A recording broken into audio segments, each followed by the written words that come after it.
إرى ديبيني من أصلي ملة تهي عسكرية عفوة لله عفوا لله جولي كوماندو تهي عسكرية عفوا اوكي اتفقنا شيخا دبين ججبدون كان دبتامي توكو امزا وليني امزان كوفيان باسو يتني امزان اسنين اسن الربسا توري ركون كيسان فرمو قبا سلچ راسني فين وانته امزان انغا مان دبني امزا دبدو sana boda isan dubbatani mansuriyarat kanate ilunis jira mahinis dufte jamilanis namni yadatta kennatu isin dubbata abdi geetaachoo akkana godhu hamzaan dhufe ta aslii bitanne irran deebiina waan san keeppii hin baasu hamzaan jettanii ni naan jedhe anaa fi hamzaan afwii godhuun yoo inni fuulduratti ba'ee keeppii san fuudhe afoon jedhaan ammallee yoo hin fuudhin afoon hin jedhu ta hamzaa agasu ende maalif maal tolitti fide keeppii faraara ende maal sheeka Iya bakka gaanin deema an kofiyaa diyan fuudhu. Hamzata Ani deema bakka akka fitattanii fitadha. Hamzata hin deemini. Ayi. Gana Yaada qabna asirratti yaada qabna abdi. Hamza Jalqaba irratti fuyyuu koofiyaa uffateera fa sheeka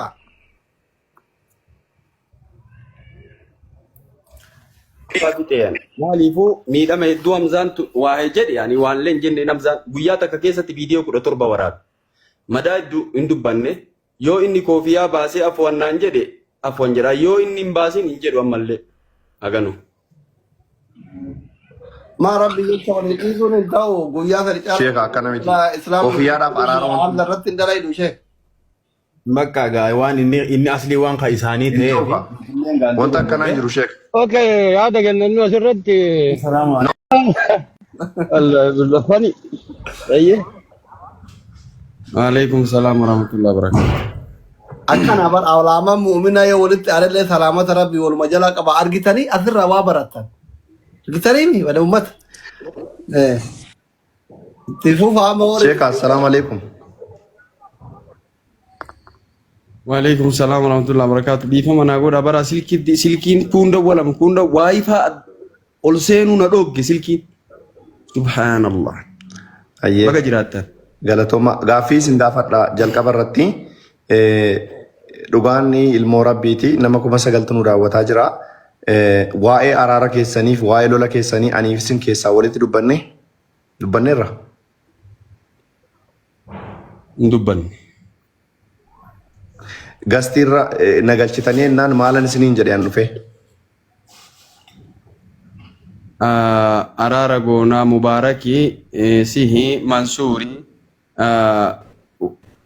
wanniidhaan hiinee araara goonaa naan jettan lafarratti hayyee jedhe agammaa ni hinellee gareellee kayitan hin argine aganu maashaallah asli sila maalan isiniin jedhe akkana jedhe moo akkana hin jenne isiniin as deem akkanu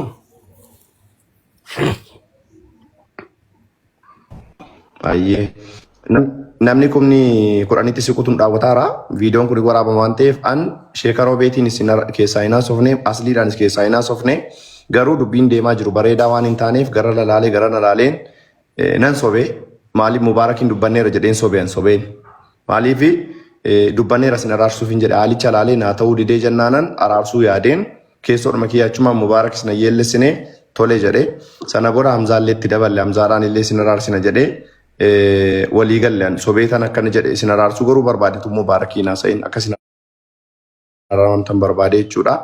Sana booda Mansuur dhufee Mansuur faanas walii gallee Mansuur ati yaadatti dabaleeti hangafa keenya waan taateef ati nu eegalchiisi Jamiilaan jirti abdiin illee jira ibsishaan maalan jiran iluunis yaada keessan kennattanii isaa wal bukkee ta'anii itti fufna. Mansuureen immoo jalqaba turtiitta waan ta'eef dhimmicha keessaa yaadaati kennadhuuti itti deemna. Dhimma ganama dhageesseetta isaaniis kan gorsaa ture isin nama sheekaati kaleessas namni muslimaa yoo wal lole guyyaa sadii caala wal cufuun qabu waliin oduun qabu kan jedhee haasa'e isillee dubbataan ture waan ta'eef ati dubbadhu Mansuuree galatoon. Ayyega assalamu alaikum warahmatullahi wabarakatuh. barakatuh hundi keessan iyyuu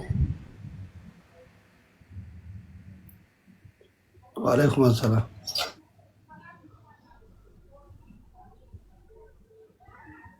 Sagaleen kee hin jiru Mansuur? Hin jira? maasha Abdi sagaleen Mansuur hin Allah jira? aslii dhugaa haasa'uuf jennaan Neetworkiin kee sirrii miti Mansuure.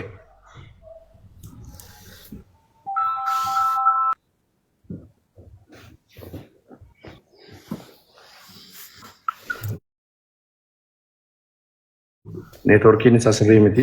Mansuure neetworkiin kee sirrii miti.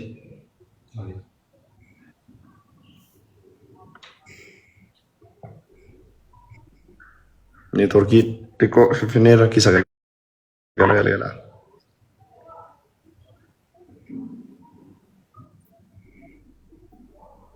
Okay. Neetworkiidha adeebi'uun hin deebista. Taap godhaa sheer godhaa. Mubaarakitti sheer naa godhaa warri dandeessan. Mubeen ganama keessa ture waan ta'eef Mansuur hanga deebi'utti.